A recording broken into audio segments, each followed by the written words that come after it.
Chapter 1: The Foggy Night by the Tavern. Fog blanketed East London like a gray, oppressive curtain, so thick that the dim streetlights were reduced to faint, flickering specks in the damp darkness. Inside the Rusty Anchor, a small pub tucked away on a narrow cobblestone street, the warmth from an old fireplace clashed with the bone-chilling cold outside.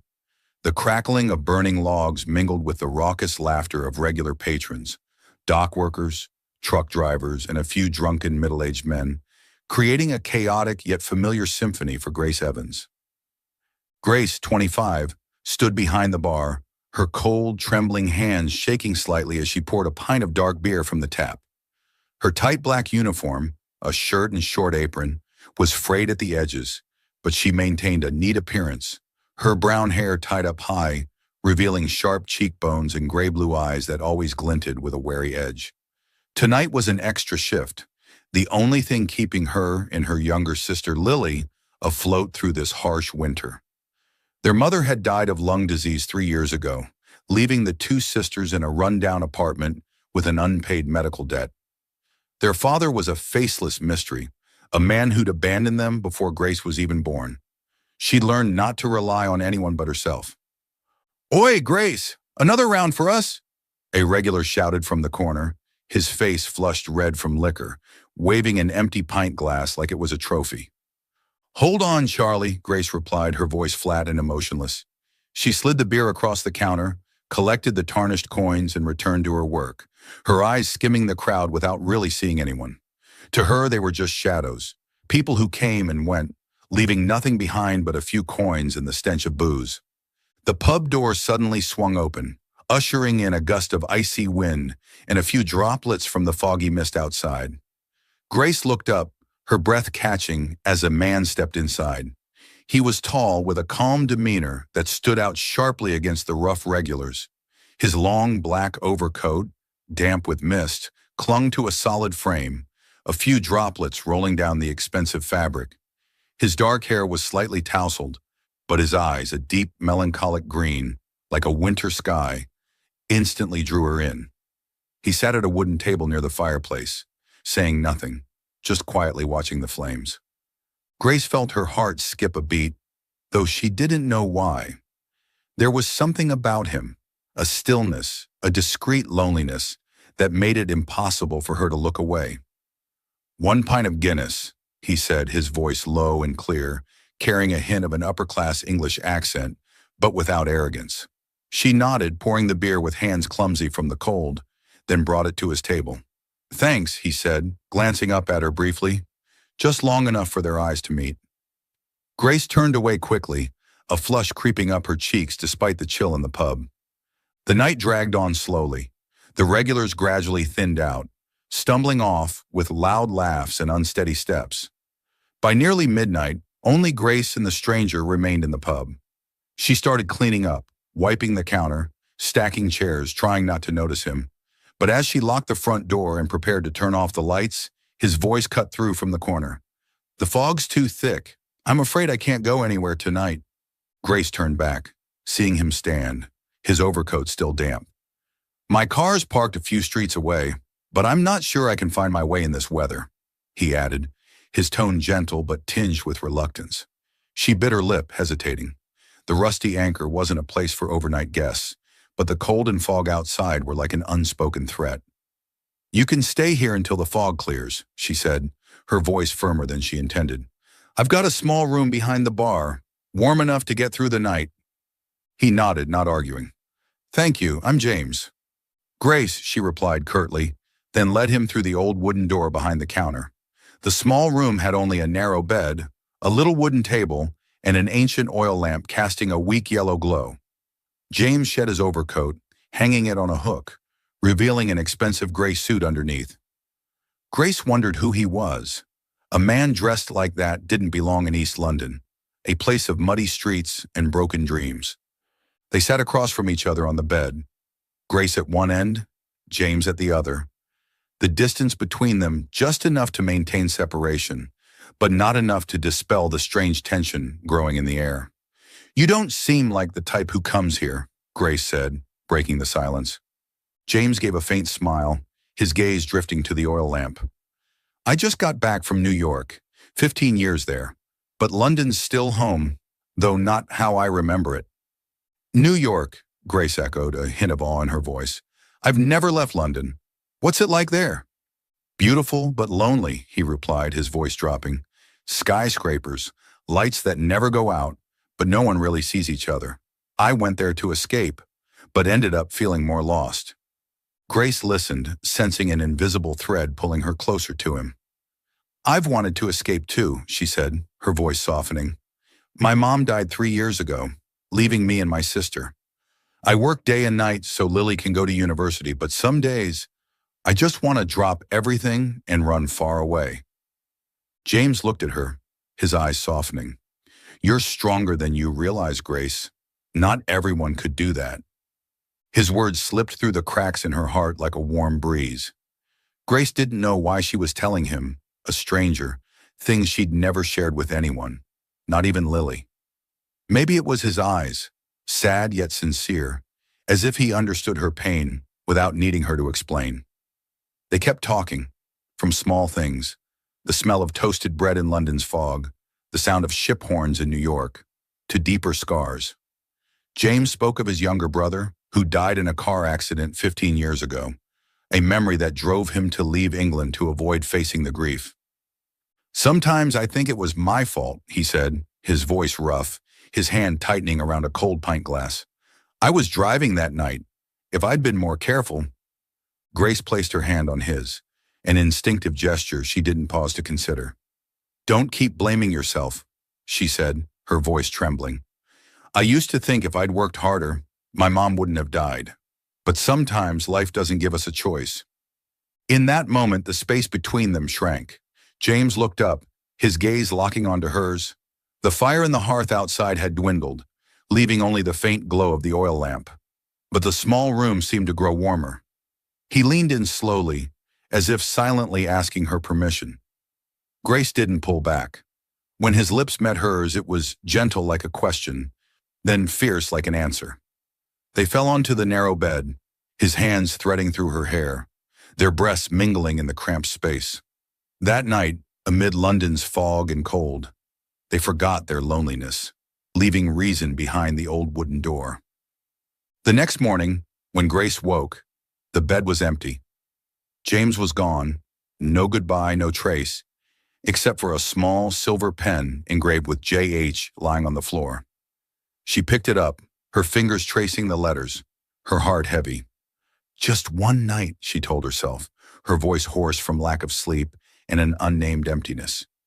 But as she looked out the window, seeing the fog had lifted and dawn's faint light filtering through the glass, she knew she couldn't forget him so easily. Grace tossed the pen into a drawer, slamming it shut as if closing a door in her heart. She promised herself she wouldn't think of James again, a stranger who'd entered her life like a gust of wind and vanished like the fog. But deep down, she felt a small crack, a premonition that that night wasn't just a moment of weakness, but the start of something bigger, more painful, and more beautiful than she'd ever imagined. Welcome to Soul Stories. Life can be overwhelming, but here we share heartfelt tales to bring you peace, joy, and inspiration. Your support, every comment, like, and follow means the world to us. It motivates us to create more meaningful and uplifting stories just for you. Did our latest story touch your heart? Leave a "I am happy" in the comments if you agree. Subscribe now and be part of a community that spreads love, kindness, and positivity. Let's make every day a little brighter together. Chapter 2. Traces in the Fog. Fog draped East London like a murky gray veil, so dense that the narrow streets were reduced to faint outlines in the damp darkness. Inside a dilapidated third-floor apartment in an aging tenement building, Grace Evans sat hunched on a rickety wooden chair, her trembling hands clutching a pregnancy test. 2 red lines stood out starkly, like a knife slicing through the fragile shell she'd built to hide her fear. 2 months had passed since that night by the fireplace at the Rusty Anchor, and she tried to bury the memory of James Harrow, the mysterious man with deep, sad eyes and a warm, low voice. But now this truth dragged him back, if only in her mind. Grace was no longer just a girl scraping by to cover rent each day. This morning, at a cheap clinic in Bethnal Green, a doctor had confirmed what she couldn't bring herself to believe. She was pregnant with quadruplets. Very rare, the elderly doctor had said in a dry tone, pushing his slipping glasses up his nose. But dangerous. You need to eat well, rest plenty, or neither you nor the babies might make it. Grace had only nodded, her gray-blue eyes hollow, her hand gripping a crumpled ultrasound paper she hastily stuffed into the pocket of her worn-out coat. 4 babies. 4 lives she hadn't asked for, from a man she'd met just once. A man who'd vanished like the fog that morning. She kept it from Lily, her younger sister. Lily Evans, 19, was a literature student at Queen Mary University, always lost in a world of books and dreams. She had light brown hair like Grace, but her green eyes shone brighter, sparkling with a hope Grace had long since lost. Lily didn't know how much her sister had sacrificed. Sleepless night shifts, skipped meals to pay tuition, and the times Grace silently wept in the kitchen corner, thinking of their mother who died of lung disease 3 years ago. But what Lily didn't know, and Grace never wanted her to find out, was the congenital heart defect Lily had carried since childhood. Doctors had said it wasn't too severe, a small hole in her heart, manageable with a stress-free life and good health. But every time Lily coughed or seemed unusually tired, Grace's heart clenched with dread. "You're back?" Lily's voice called from the bedroom, snapping Grace out of her chaotic thoughts. She quickly hid the test in her coat pocket and stood with a forced smile. "Yeah, just got back from the market," Grace lied, keeping her tone steady. "Finished your homework yet?" "Almost," Lily replied, stepping out with Wuthering Heights in hand, her cheeks flushed from the room's chill. "Did you hear? My professor said my writing's good. Maybe I'll submit a short story to a magazine." "That's great," Grace said, but her gaze darted away. "I'll go make some tea." She turned to the kitchen corner, pouring cold water into the kettle, trying to focus on the sound of it boiling to drown out the fear screaming inside her. But as she set it on the stove, a wave of dizziness hit, forcing her to grip the table to keep from falling. Grace bit her lip, telling herself to stay strong. She couldn't abandon these 4 lives, though they'd come from a moment of weakness, though their father was a man she'd never truly known. But how could she raise them when Lily still needed medicine, still needed money to survive these freezing winter days? Meanwhile, far from Grace's slum, James Harrow sat in a luxurious office on the 45th floor of a glass tower in Canary Wharf. The expansive room overlooked the fog-shrouded Thames, with a polished walnut desk and computer screens flashing financial data from around the globe. Harrow and Sons, the financial empire his father had left behind, was now his, a billion-pound dynasty he'd managed from the U.S. for the past 15 years. He'd returned to London just last week, bringing an expensive suitcase and a wordless loneliness. James couldn't forget Grace. Her smile, soft yet tinged with sorrow, haunted him every time he closed his eyes. That night by the Rusty Anchor's fireplace, he'd found something he thought he'd lost long ago. Genuine warmth. But the next morning as dawn pierced the fog, he'd left like a coward. He was afraid. Afraid that if he stayed, he wouldn't be able to leave her. Afraid she'd draw him into a world where his past pain would resurface. He'd lost his brother Thomas in a car accident 15 years ago. A rainy night when he'd driven too fast on a slick Yorkshire road. Thomas, his 18-year-old brother, with a radiant smile, was gone forever, leaving James with guilt he couldn't erase. Today, sitting in his cold office, James couldn't take it anymore. He opened a drawer, pulled out an old handkerchief, a keepsake from his mother, who died when he was young, and recalled the feel of Grace's hand on his. "I have to find her," he muttered, his voice hoarse from sleeplessness and an unnamed emptiness. He called his personal assistant, Peter, a middle-aged man with salt and pepper hair and a monotone voice. "Find a girl named Grace. Works at the Rusty Anchor in East London. I need to know where she is." Peter frowned over the phone. "Sir, East London's huge, and just a first name." "Find her," James cut in, his tone firm, his green eyes flashing with resolve. "Hire a detective if you have to. I don't care about the cost." He hung up, staring out the window. Fog obscured the horizon, but all he saw was Grace's face in his memory. He wondered what she was doing. whether she remembered him as he did her. He didn't know that her life had changed forever because of that night, that she now carried 4 lives, a legacy of their fleeting passion. Back in East London, Grace faced a brutal reality. A week after learning she was pregnant, she was sacked from the Rusty Anchor. "You're pregnant, you can't wait tables," the pub's owner, Stan, a squat fat man with a patchy beard, said without even looking at her. "I don't pay people who don't work." Grace didn't argue, just quietly gathered her apron and a few personal items, leaving with feet heavy as lead. The fog's chill seeped through her thin coat, but she felt nothing beyond the growing fear in her chest. She found new work soon after. A night cleaning shift at a Tesco supermarket a few streets from home. The job was grueling and low-paying, but she had no choice. Each night she mopped floors, pushed carts, and hid her growing belly under an oversized coat. Her health crumbled. She ate little, slept less, and back pain began to flare, sometimes so sharp she had to stop, panting in a dark corner of the store. But she didn't dare quit. Lily needed tuition money, needed heart medication Grace secretly bought from a cheap pharmacy, and the 4 lives inside her needed her to survive. Lily started noticing something was off.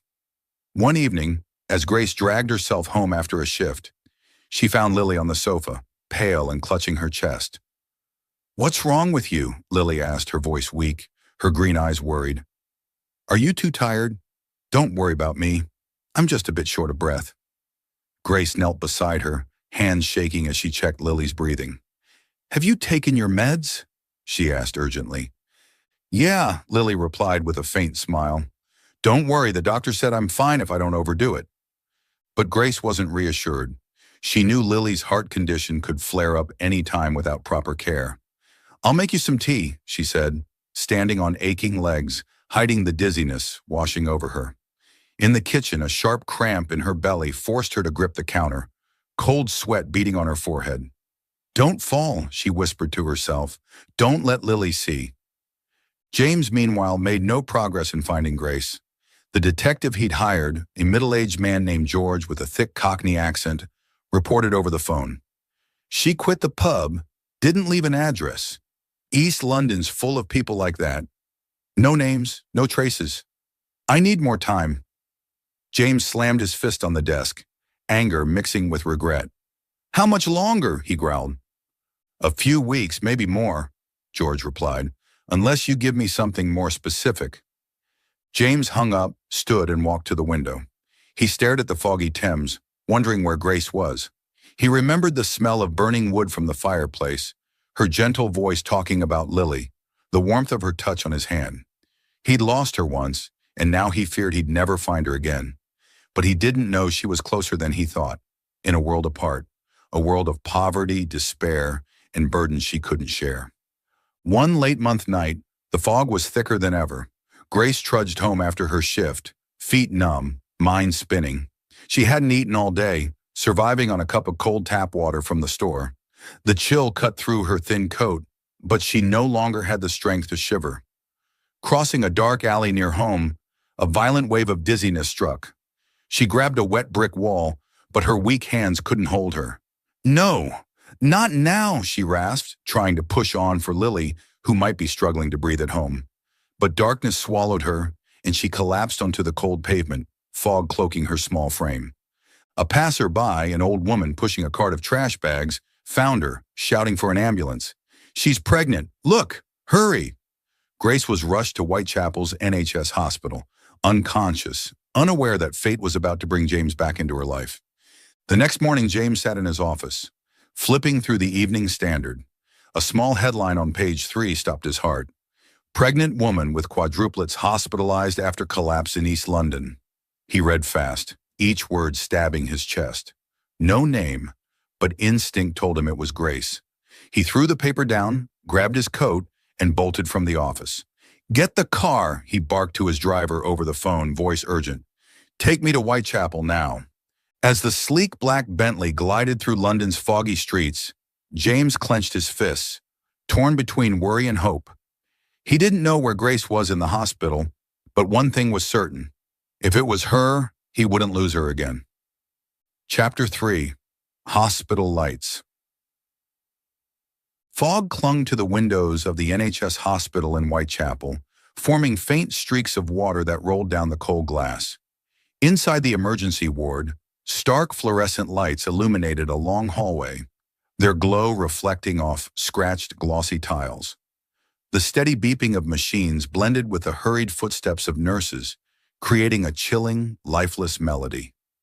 James Harrow stood at the end of the corridor, his hands gripping the edge of his overcoat, his green eyes fixed on the emergency room door with palpable worry. The Bentley had whisked him here from Canary Wharf in just 20 minutes, but each second of waiting now stretched like a century. He'd read the headline in the Evening Standard: "Pregnant woman with quadruplets hospitalized after collapse in East London." And a gut feeling told him it was Grace. No name, no details, but his heart raced as if it knew something his mind hadn't yet accepted. When he stormed into the hospital, demanding to see the woman from the article, a young nurse with tightly tied hair had led him here, saying curtly, "She's in the ER. She's not doing well." James hadn't asked more, just stood still, waiting, his chest heavy with regret and fear. He wasn't certain it was Grace, but if it was, he'd never forgive himself for leaving that morning. The ER door swung open, and a woman in her 50s stepped out. She wore a white coat, her salt and pepper hair pulled back neatly, her sharp brown eyes radiating sternness, tempered with warmth. Her name tag read, Dr. Margaret Holmes. She looked at James, frowning as she took in his presence, his expensive overcoat, polished leather shoes, and anxious eyes that couldn't be concealed. "Who are you?" she asked, her voice low and clear, carrying the tone of someone used to giving orders. I think I know her," James replied, his voice hoarse, gesturing toward the door. "Is her name Grace Evans?" Dr. Holmes raised an eyebrow, sizing him up from head to toe. The costly coat, the shine of his shoes, the raw concern in his gaze. "Are you family?" she asked, her tone skeptical. "Not exactly," James admitted, lowering his head. "But I need to know how she is. Please." Dr. Holmes sighed, nodding slightly. "Follow me," she said, leading him to a quiet corner of the hallway, away from the clamor of the ER. "She's Grace Evans, yes. Pregnant with quadruplets, about 25 weeks. Critical condition, severe anemia, malnutrition, and she collapsed from exhaustion. We're giving her a transfusion and stabilizing her, but she's very weak. Without proper care, both she and the babies are at risk." James felt his head spin. "Pregnant with quadruplets," he echoed, his voice trembling. He quickly calculated, 2 months since that night at the Rusty Anchor. The timing matched perfectly, and a painful truth stabbed his heart. Those children might be his. He looked at Dr. Holmes, eyes wide with shock. Is she awake? Can I see her?" "Not yet," she replied firmly. "She just came to, but she's fragile. I'm not letting anyone in except family, and she says she has none. Just a sister at home. What are you to her?" James hesitated, unsure how to answer. What was he to Grace? A stranger? A mistake in the foggy night? Or a father who'd never known his own children? I'm the one responsible," he finally said, his voice dropping. "I need to stay. If she needs anything, hospital bills, medicine, I'll cover it."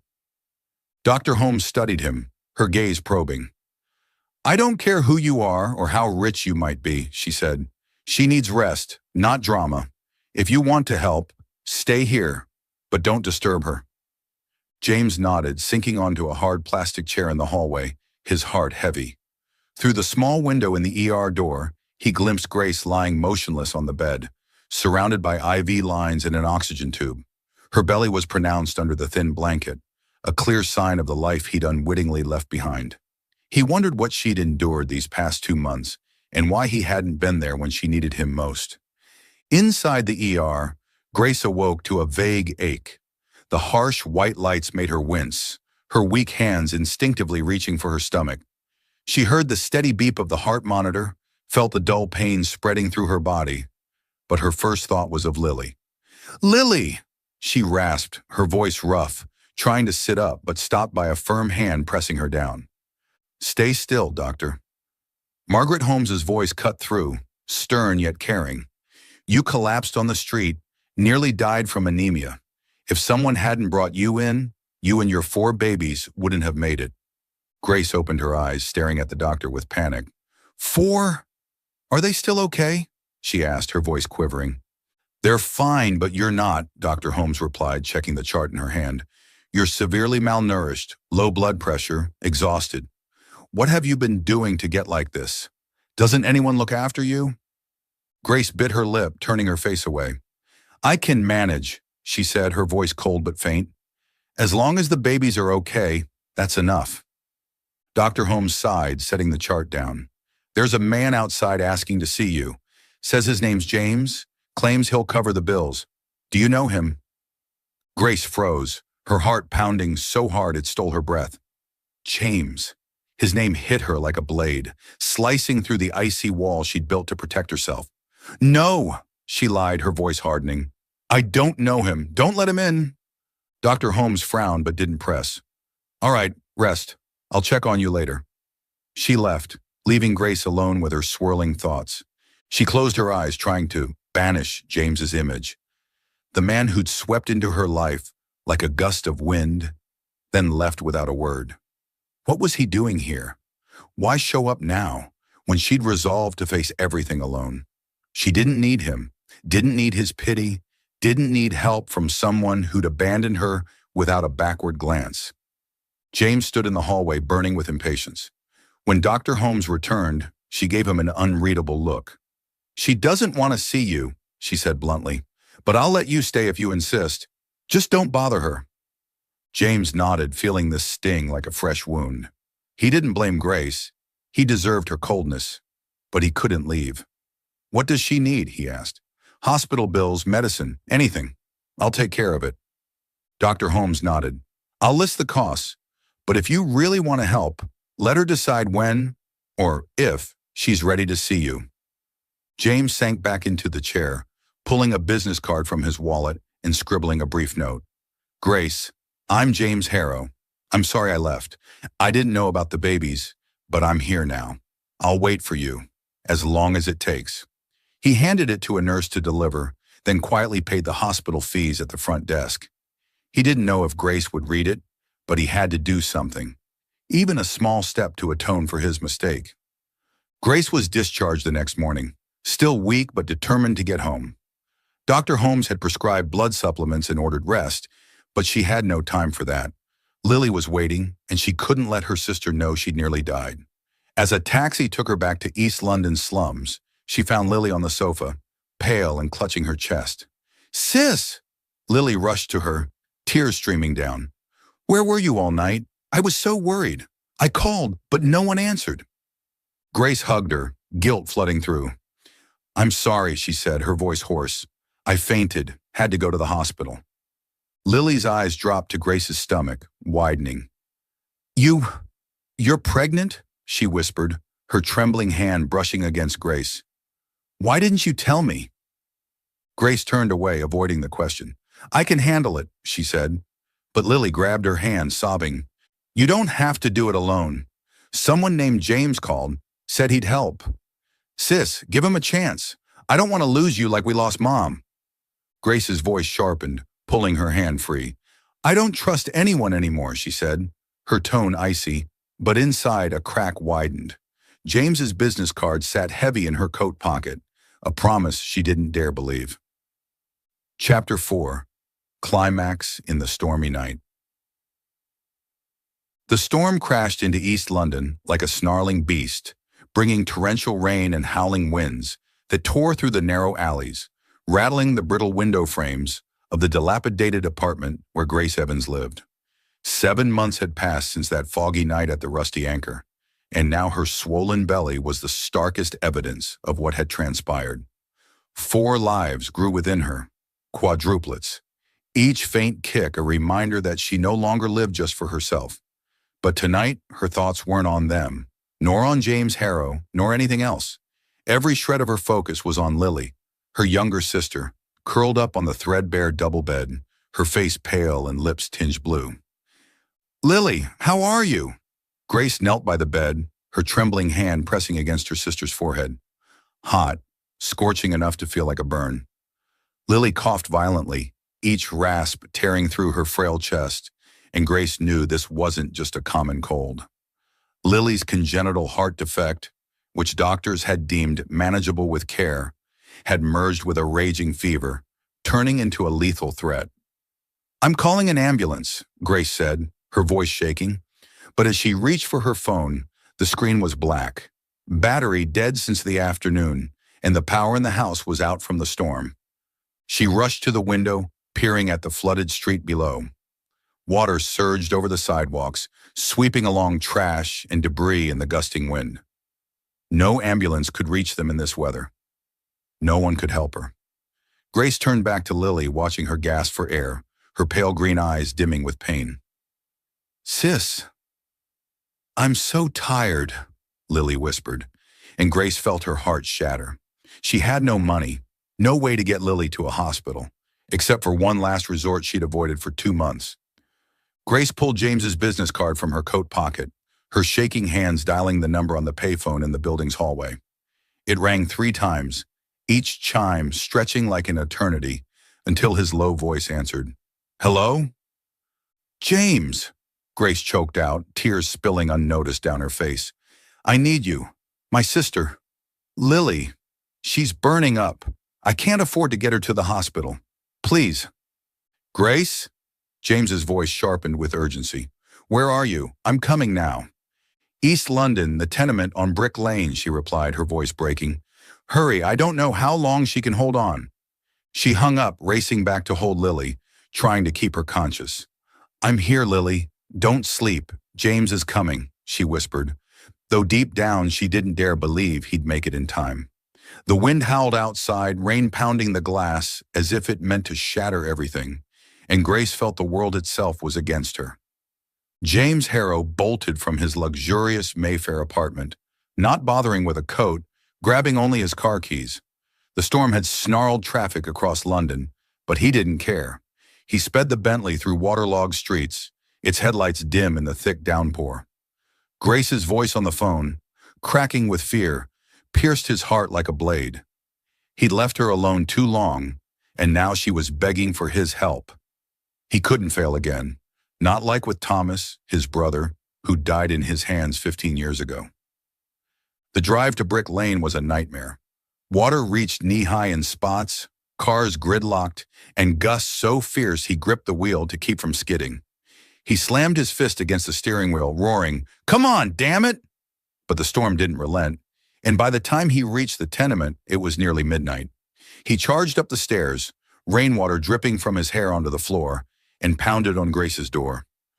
Grace flung it open, her face ghostly white, eyes red-rimmed. "You're here," she whispered, but there was no time for more. She pointed to Lily, now unconscious on the bed, her breaths shallow as a candle about to flicker out. James didn't hesitate, scooping Lily up, feeling her small, cold body in his arms. "We've got to get her to a hospital," he said, his voice firm but his eyes brimming with dread. They rushed outside, Grace staggering behind, her heavy belly slowing her down. The streets were flooded, and James's Bentley was trapped among stalled cars. "No good," he muttered, scanning around. He carried Lily, running through the storm on foot.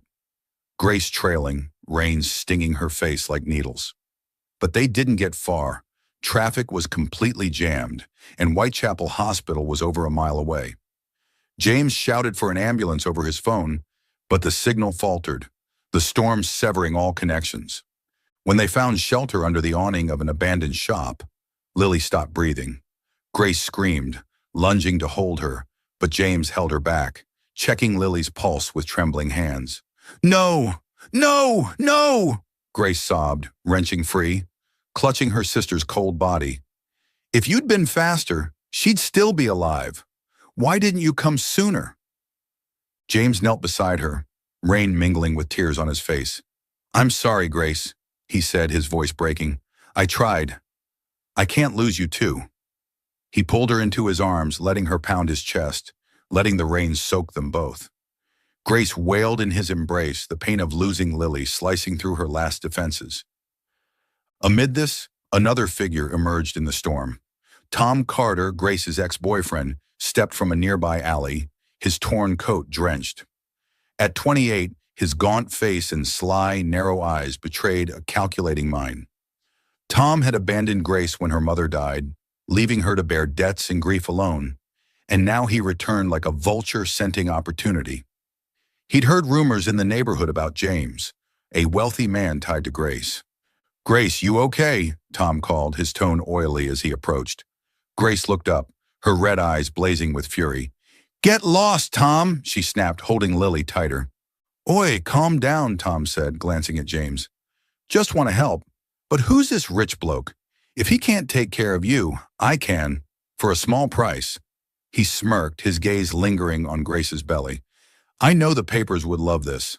A billionaire and a poor pregnant girl. I could make a killing."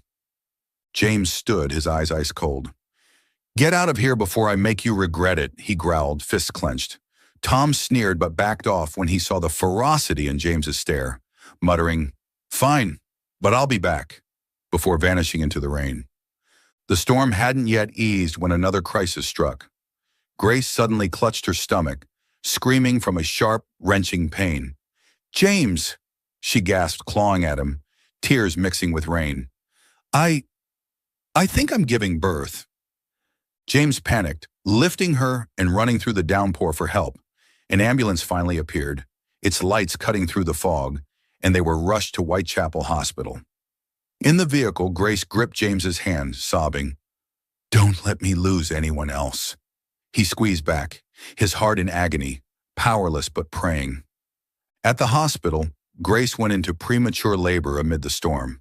4 tiny babies were born, fragile, their thin cries like whispers in the rain.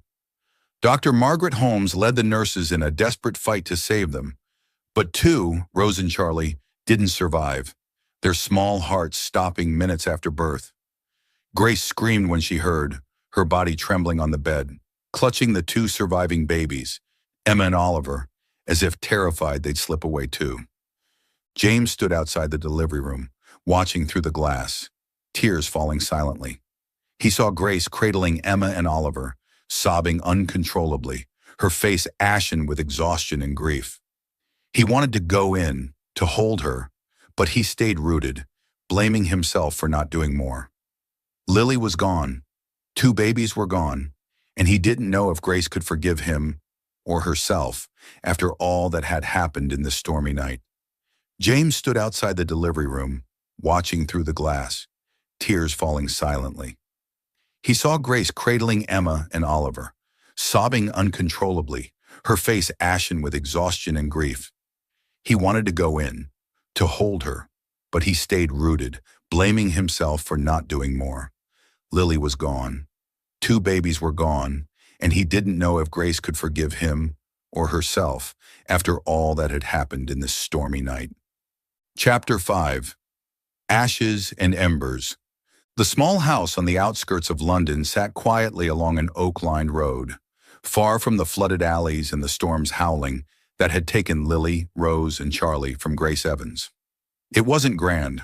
A single-story cottage with a weathered gray-tiled roof, red brick walls draped in withered ivy amid winter's grip, and a modest fireplace in the living room casting a feeble warmth. But to Grace, it was a world apart from the decrepit East London flat.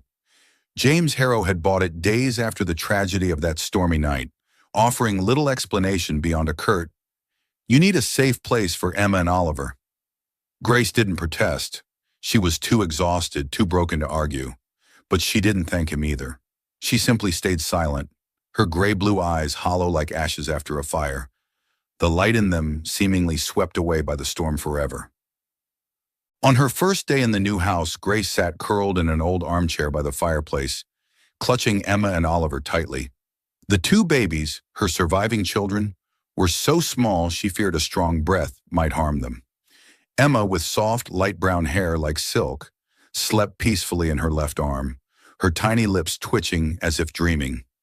Oliver, his green eyes half open as if watching his mother, nestled in her right, his minuscule hand gripping her forefinger.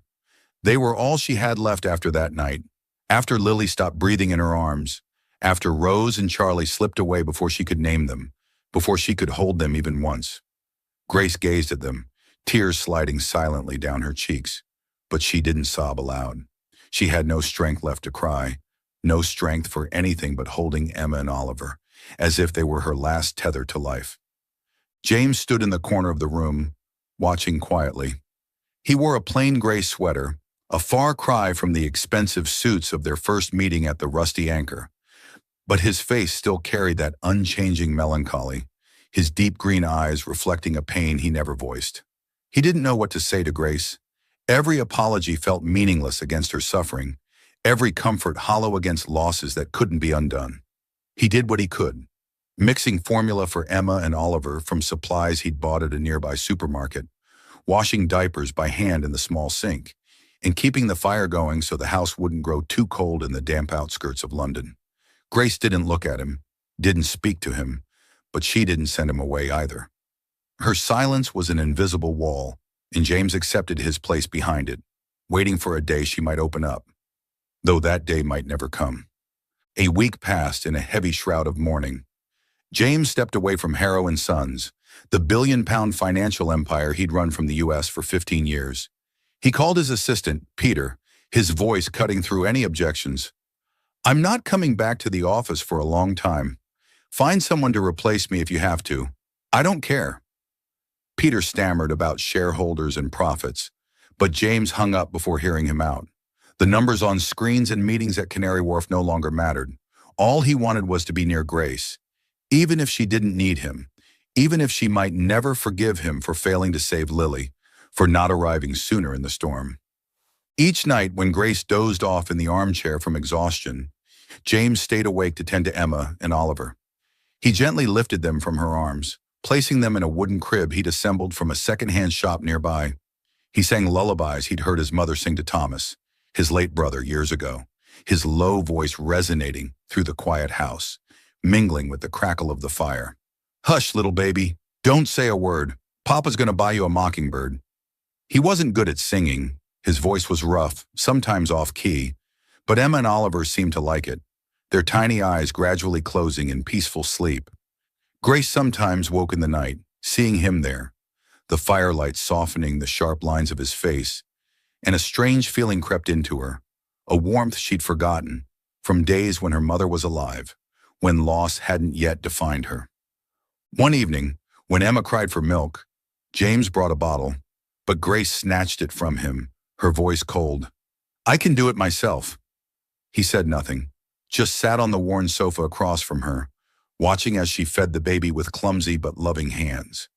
She poured the formula, tested the temperature on her wrist as a nurse had taught her, then cradled Emma, gently coaxing her to drink. Oliver lay in the crib, his green eyes, eerily like James's, fixed on her, and Grace felt her heart tighten. Those eyes mirrored the man sitting before her, the man she both wanted to push away and pull closer. After a long silence, James spoke, his voice a whisper in the stillness. "I had a brother, Thomas. He died because of me." Grace looked up, her eyes flickering, her hands pausing as they rocked Emma. "How did he die?" she asked, her voice hoarse from sleeplessness and the lingering ache within, the first time she'd responded to him since the storm. James bowed his head, gripping the sofa's edge until his knuckles whitened. "I was driving that night 15 years ago," he began, his voice trembling as if each word was a self-inflicted wound. "In Yorkshire, on a narrow road through the fields. It was pouring, the road slick, and I was going too fast. The car spun out, hit a tree. Thomas, he was next to me, just 18, always smiling despite everything. He didn't make it. I survived, but I've never forgiven myself. I left England after that, ran away, like I did with you." Grace stared at him, her eyes blurring with tears. His words were a mirror to her own pain. She'd lost Lily, blamed herself for not doing enough, not acting fast enough to save her. "Do you think telling me that will make me forgive you for Lily?" she asked, her voice quaking, her grip tightening on the bottle until it shook. "No," James replied, meeting her gaze, his green eyes glinting in the firelight. "I don't expect forgiveness. I just want you to know I understand what it's like to lose someone you love. I couldn't save Lily, couldn't save Rose and Charlie. But I'm here for you, Grace. I'm not going anywhere. Even if you push me away, I'll stay. Grace didn't answer immediately. She turned away, hugging Emma and Oliver closer, tears falling silently onto their hair. But his words stirred the ashes in her heart, igniting a faint spark, a hope she didn't dare acknowledge. She said nothing, but for the first time in days, she didn't tell him to leave. Time passed slowly, and Grace's walls began to soften. She saw James staying up to sing to the babies, his warm voice filling the silence, his large hands cradling Emma and Oliver with a tenderness she hadn't expected. He'd given up everything, his job, his wealth, his Mayfair life, to be with her, asking nothing, demanding nothing. He bought a small teddy bear for Emma, a toy car for Oliver, fixed a leaking pipe in the kitchen without being asked, and quietly set hot meals, toast with butter, potato soup, in front of her, though she rarely touched them. His patience unsettled her. She was used to abandonment, from her mother's death, from Tom Carter's desertion when she needed him most, from a life that kept striking her with blow after blow. But James didn't leave, and that scared her. Scared her that if she let him in, she'd lose everything again, like she'd lost Lily, Rose, and Charlie. One night, as Emma and Oliver slept soundly in their crib, Grace lay on the armchair, drifting into a dream amid the chill of the suburban London winter. She saw Lily, Rose, and Charlie standing in a fog-draped field, a soft light illuminating their faces. Lily smiled, her green eyes bright as they'd been in life, and said, "Live for Emma and Oliver, sis. Don't be sad anymore." Rose and Charlie, the babies she'd never held, waved, their tiny eyes twinkling as if to comfort her, as if to say they didn't blame her. Grace jolted awake, tears streaming down her face, and saw James by the fireplace, the glow catching his features, his eyes red as if he'd been crying too. She stood walking toward him, her legs trembling as if they might give out. "James," she whispered, her voice breaking with tears and an unnamed fear. He looked up, concern flooding his gaze. "Grace, what's wrong?" he asked, rising to steady her as she swayed. She didn't answer, just threw herself into his arms, sobbing, "Don't leave me. I can't take losing anyone else." James held her tight, his tears falling into her hair, his breath shuddering against her ear. "I'm not going anywhere, Grace," he whispered, his voice thick with emotion. "I swear I'll never leave you." They kissed, a slow but fierce kiss, like a flame flaring from the ashes of their painful days. Grace felt his warmth, a safety she hadn't known since her mother's death, since she'd learned to live without trusting anyone. James pulled her closer, his hand gently tracing her back through her thin sweater, and in that moment they found each other amid the pain, a fragile yet powerful love, sprouting from irreparable losses, from wounds only time and patience could heal. That peace lasted a few days, but shadows from the past wouldn't let them rest. One afternoon, while James was out buying formula and diapers, Grace heard urgent knocking. She opened the door, and Tom Carter stood there, his gaunt face haggard under a soaked coat, his narrow eyes glinting with calculation. "Grace, long time no see," he said, his sleazy grin chilling her spine. "Heard you're doing well with that billionaire guy, huh? Nice house." "Get lost, Tom," Grace snapped, gripping the door frame, her eyes blazing with fury. "I've got nothing for you." "Oi, don't rush," Tom said, stepping closer, the stench of liquor on his breath forcing her back. "I know him. James Harrow, right? Big shot billionaire. I've got mates in the press who'd eat this up. A poor girl knocked up by a tycoon. I just want a little cash, or all of London will know who you are, and he won't like that." Grace trembled with rage and fear. "You wouldn't dare," she said, her voice shaking but trying to stay firm. "James will make you regret it if you try." Tom smirked, his gaze sliding over her now flat stomach, then into the house where Emma and Oliver slept. "We'll see," he said, his tone dropping into a threat. "I'm not in a hurry, but I'll be back, Grace. Think it over." He turned, disappearing into the afternoon fog, leaving Grace with a pounding heart full of dread. When James returned, she told him everything, tears streaming down her face. "He won't stop," she said, her voice quivering. "He ditched me when my mom died, and now he's back to ruin me. I don't want you or the babies dragged into this." James took her hand, his eyes icy but his voice gentle. He won't touch you or the kids. I'll handle it. James tightened security the next morning. He hired guards to watch the house, installed cameras at the gate in hidden corners, and reported Tom to the police, though he knew a man like that wouldn't be easily caught. He knelt beside Grace, holding her hand firmly, his green eyes locking onto hers. I swear I'll keep this family safe, he said, his voice resolute. Do you trust me? Grace looked at him, seeing the sincerity and fear of losing her in his gaze. She nodded, her voice soft but certain.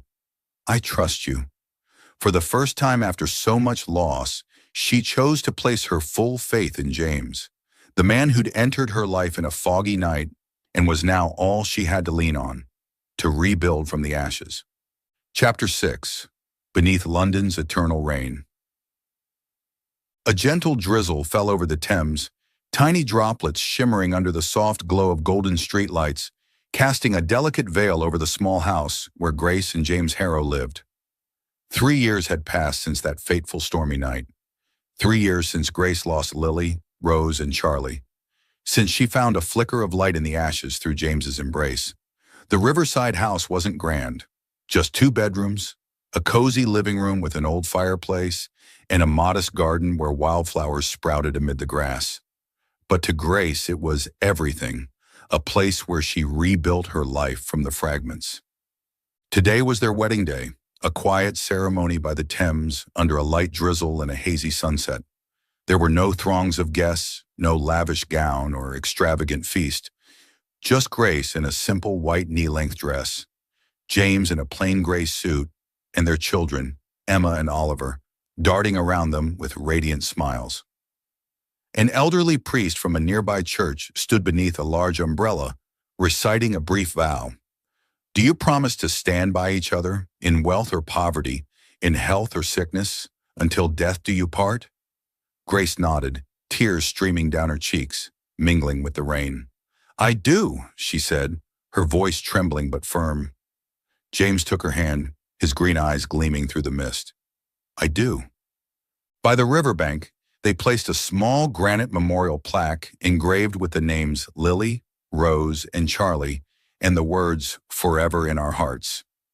Emma, now 3, her light brown hair tied in 2 small braids, laid a bunch of white daisies on it, whispering, Hi, Aunt Lily, Charlie, Rose. Oliver, slightly taller than his sister, his green eyes, James's eyes twinkling with mischief, tugged at Grace's hand. Mummy, are they happy? Grace knelt, hugging them both, crying through a smile. Yes, my loves, they're smiling at us. James stood behind her, a hand on her shoulder, his gaze tender, yet tinged with an unspoken sorrow. He'd stepped away from Harrow & Sons 2 years ago, handing the billion-pound financial empire to a new management team to focus on his family. Instead, he founded a charity called Lily's Light, aiding London's orphans, inspired by Grace, by her story with Lily. I don't care about money or power anymore, he told her one night by the fireplace. I just want us to live truly, Grace. For Lily, for Rose, for Charlie, and for Emma and Oliver. She'd nodded, holding his hand, knowing he wasn't just the man who'd entered her life on a foggy night, but the one who'd given her a reason to keep going. Emma and Oliver grew up healthy in the riverside home. Emma, with her light brown hair and gentle nature, loved drawing and weaving tales, stories of Aunt Lily she conjured from Grace's memories. Oliver, with his playful green eyes and boundless energy, raced through the garden, chasing sparrows along the riverbank. They called James Dad naturally, as if he'd always been their father. Each evening, as drizzle pattered against the windows, James sat in the armchair, reading to them. The Wind in the Willows, or Peter Pan, his warm voice blending with the rain's soft rhythm. Grace stood in the kitchen, peering through the small window, watching James cradle Emma and Oliver, a strange warmth filling her chest. She'd learned to live again, not to forget the pain, but to carry it as part of her. A reminder to cherish what remained. James had changed her, and she him. He was no longer the cold billionaire fleeing his past, but a father, a husband, a man who'd sacrifice everything for their little family. Yet their happiness wasn't without trials. One drizzly late winter day, As Emma and Oliver played in the garden under Grace's watch, Tom Carter, her ex-boyfriend, re-emerged like a ghost from the past. He'd lurked in East London's shadows for 3 years, scraping by, but greed and envy of James drew him back. That day, Grace let Oliver dash to the gate to retrieve a ball that rolled into the road, her eyes off him for mere seconds. When she turned back, he was gone. A crumpled note lay on the grass, scrawled in jagged handwriting.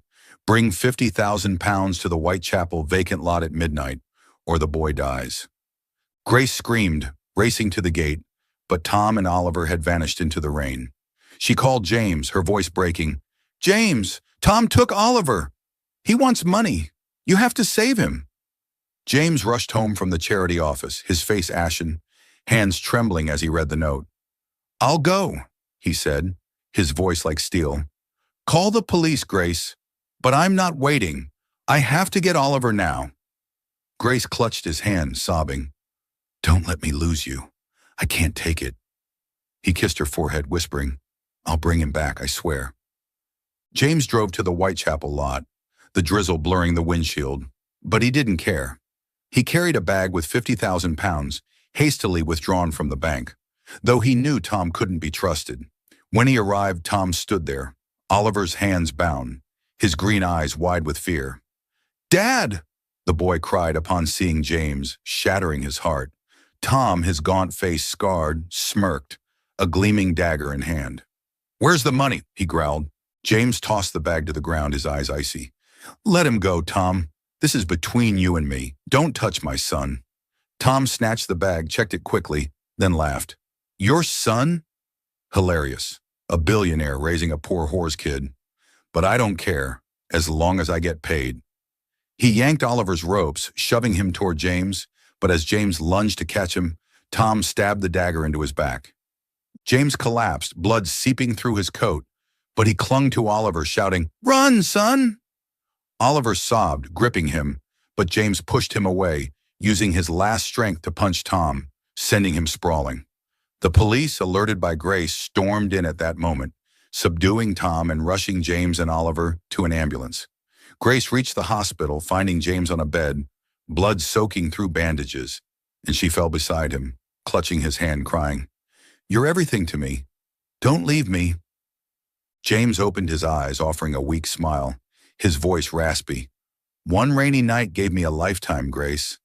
I'm not going anywhere." He squeezed her hand faintly, and Grace hugged him, tears falling onto his shoulder, her heart swelling with gratitude and indescribable love. Years later, their family lived peacefully by the Thames.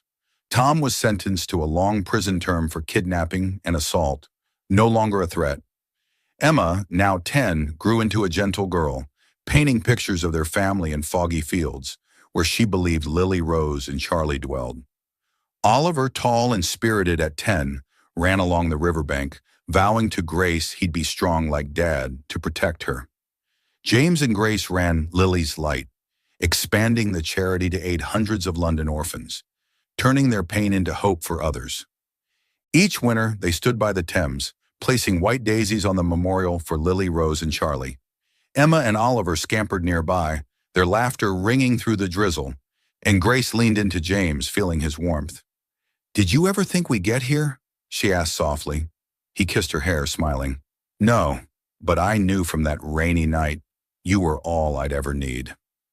One drizzly afternoon, the family gathered indoors, James reading to Emma and Oliver by the fireplace, Grace brewing tea in the kitchen, gazing at the misty Thames through the window. She smiled, knowing their love, born of an unexpected rainy night, had transcended tragedy and pain to become eternal under London's grey skies.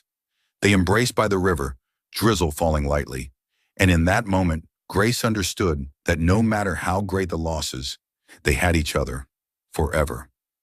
Thank you for following this heartfelt story of Soul Stories channel. Share your thoughts about the story in the comments below. If you believe that true love can withstand all trials and sometimes begins in the simplest of ways, don't forget to hit the like button and share this story with your friends. To never miss out on touching and meaningful stories, subscribe to our channel and help us spread messages of love and warmth to everyone. Let's cherish the beautiful moments of life and love together.